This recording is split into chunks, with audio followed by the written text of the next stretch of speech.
And the most valuable thing for me is to measure the speed of these ejections. This one on the 4th of October was incorrectly reported by some channels as a large, massive object, racing by the sun. Actually, it didn't race by the sun. It raced out of the sun. There was no entrance point.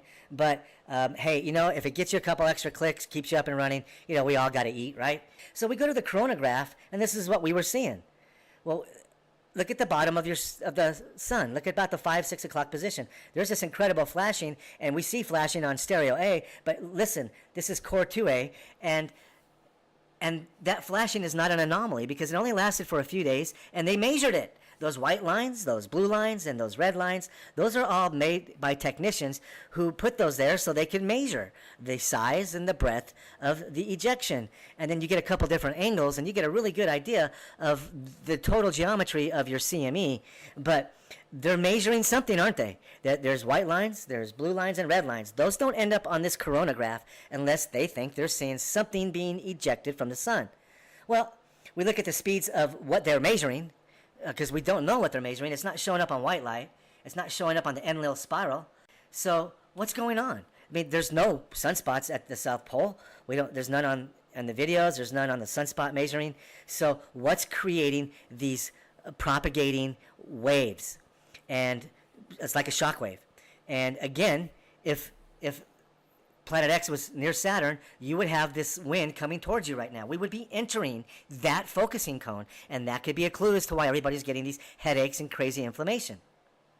And that flashing is very, very telling because it's always followed by a dark area. So to me, it looks like a chain reaction set up by collision of helium, because helium carries with it 2 neutrons, so that if you split just one helium atom, it has the ability to split 2 other atoms.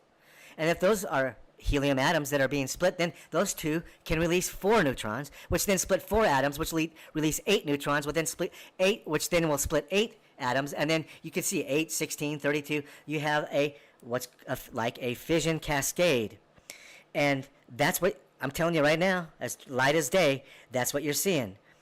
Those white lines, those blue lines, and those red lines, those are all made by technicians who put those there so they can measure the size and the breadth of the ejection. Those white lines, those blue lines, and those red lines, those are all made by technicians who put those there so they can measure the size and the breadth of the ejection.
Oi, oi, oi, oi, oi.